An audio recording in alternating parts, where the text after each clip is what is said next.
নির্বাচনের রোডম্যাপ ঘোষণার দাবি শামসুজ্জামান দুলুর।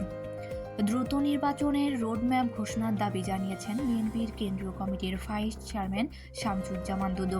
মঙ্গলবার দুপুরে গাইবান্ধার শাহ আব্দুল হামিদ স্টেডিয়ামের মিলনায়তনে সাংগঠনিক সভায় প্রধান অতিথির বক্তব্যে তিনি এ দাবি জানান।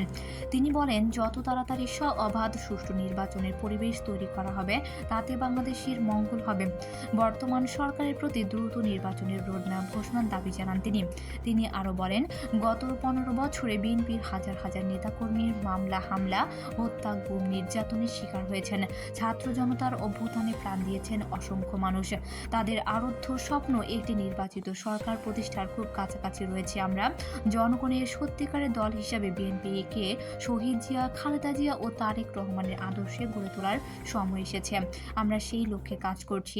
গাইবান্ধার জেলা বিএনপির সভাপতি অধ্যাপক ডক্টর মইনুল হাসান সাদিকের সভাপতিত্বে সভায় প্রধান বক্তা ছিলেন বিএনপির কেন্দ্রীয় নির্বাহী কমিটির রংপুর বিভাগীয় সাংগঠনিক সম্পাদক অধ্যক্ষ আসাদুল হাবিব দুলু, জেলা বিএনপির সাধারণ সম্পাদক মাহমুদুন নবী টিটুলের সঞ্চালনায়। এতে বক্তব্য দেন বিএনপির কেন্দ্রীয় নির্বাহী কমিটির গ্রাম সরকার বিষয়ক সম্পাদক আনিসুজ্জামান খান বাবু, রংপুর বিভাগীয় সহ সাংগঠনিক সম্পাদক আব্দুল খালেক ও অধ্যাপক আমরুল ইসলাম, জেলা বিএনপির সহ সভাপতি শহীদুজ্জামান শহীদ সহ জেলা উপজেলার ইউনিয়ন পর্যায়ের নেতৃবৃন্দ।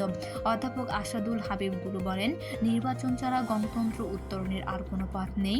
বর্তমান সরকারের উচিত সে লক্ষ্যে কাজ করা। এই সভায় বিএনপির বিভিন্ন পর্যায়ে 3 শতাধিক নেতা উপস্থিত ছিলেন। তারা দলকে সুসংগঠিত করতে বিরাজমান বিভিন্ন অসঙ্গতি দূর করার জন্য আহ্বান জানান।